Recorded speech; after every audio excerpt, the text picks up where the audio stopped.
mon métier, c'est la maintenance préventive. Ensuite, on aura du curatif, donc, qui n'est pas programmable et donc dû à des pannes diverses. Et pour les deux activités, on aura du coup de la mise en service. Pour moi, la polycompétence dans mon métier est essentielle puisque les équipements, que ce soit télécom, téléconduite ou contrôle électrique, tendent à aller vers le tout numérique. Les clients pour moi sont les clients de RDF, donc les réseaux ferrés de France. Et du coup, généralement sur les chantiers, ça se passe très bien. On arrive toujours à trouver une bonne coactivité. Généralement, on essaye toujours de comprendre ce que fait l'autre, puisqu'en fin de compte, on est généralement amené à s'entraider, même si on ne travaille pas forcément sur nos propres installations.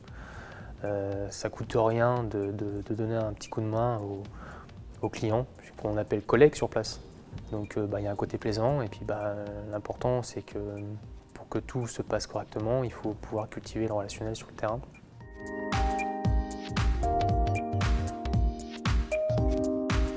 Mon métier, c'est technicienne dans une équipe EMASI, donc j'interviens dans les postes électriques. Alors c'est vrai que je suis dans une équipe avec beaucoup de jeunes embauchés justement. Alors je suis la seule femme de mon équipe, une équipe d'hommes. Moi je m'y sens très bien. Une petite anecdote, quand je suis arrivée à l'équipe télécom de Béthune, on m'a offert une caisse à outils à roulettes pour me permettre de l'utiliser plus facilement, donc j'ai trouvé ça sympathique. Donc c'est vrai que le métier a évolué. Avant j'étais dans une équipe télécom, on était une dizaine de personnes. Aujourd'hui on est dans une équipe EMASI, donc ex-télécom et ex-contrôleur contrôle électrique. Oui, j'aimerais bien être un exemple et motiver justement les jeunes filles à intégrer des équipes techniques, oui.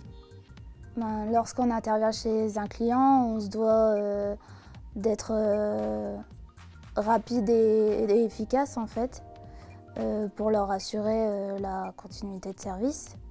Donc lorsqu'on intervient dans les postes, on est amené à contacter le caster. Quand j'appelle le caster, on dit « Ah, c'est Mélissa !» On me reconnaît, je suis la seule femme, donc là-dessus, on a besoin l'un de l'autre, eux en supervision et nous sur le terrain.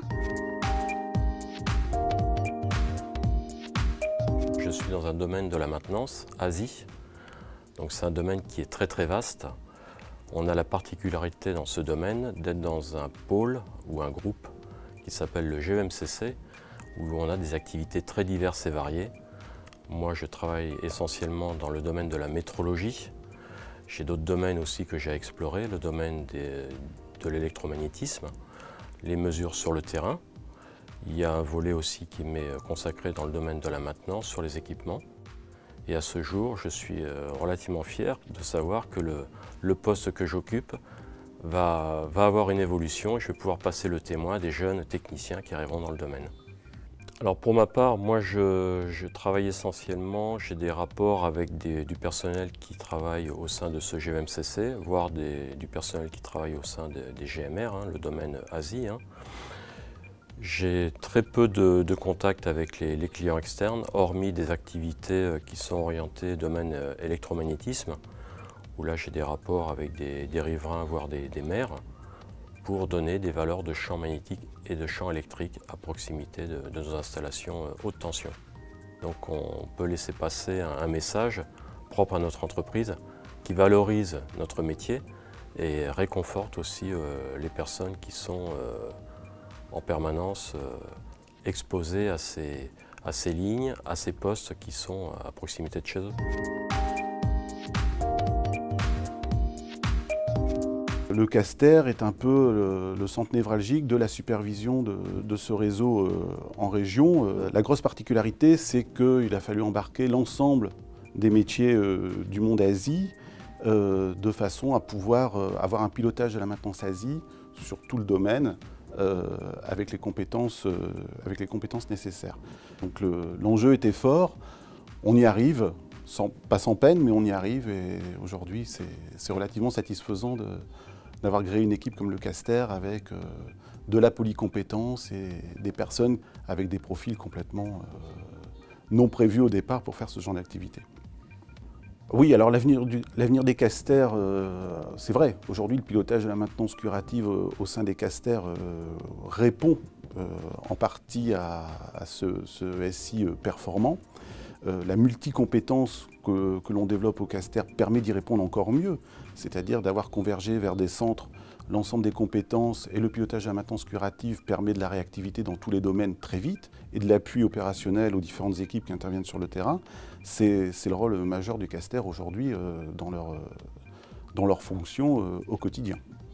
Aujourd'hui, on a une relation pas de client mais de partenariat, je dirais notamment avec les équipes de groupement de poste. Cette relation en interne au sein de l'entreprise, clairement le centre d'exploitation est un client du caster.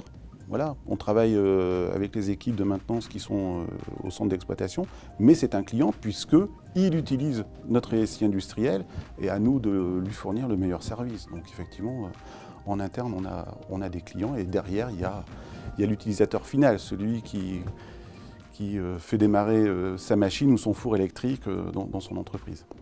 J'ai eu la chance durant toute ma carrière de côtoyer différents métiers. Je me demande si les jeunes qui rentrent dans le domaine de la maintenance auront cette chance-là. Je réponds oui, doublement oui, parce que la première des chances, c'est d'être à RTE. Et une entreprise comme RTE, elle permet de se diversifier dans différents métiers. Ça fait partie de la volonté du salarié, de sa curiosité, de sa capacité à vouloir changer aussi, de se remettre en question. Mais c'est aussi le rôle du manager que je suis, c'est-à-dire d'accompagner les salariés dans des projets professionnels, dans des perspectives d'avenir. Je crois que c'est vraiment un rôle fondamental du manager aujourd'hui de les accompagner. L'entreprise le permet, on a tous les moyens, on a des centres de formation, on a beaucoup d'outils qui le permettent, on a beaucoup d'échanges aussi. Aujourd'hui, moi au caster, j'accueillerais bien des gens de groupement de poste, des gens des MASI. Du caster, je les enverrais bien en groupement de poste, je les enverrais bien travailler au PMS Asie, etc. On est obligé, oui, là, on peut avoir une carrière riche et très diversifiée à RTE. Donc aujourd'hui, la question qui me taraude pour l'avenir, c'est est-ce que RTE souhaite garder au sein de son entreprise le métier des télécommunications ?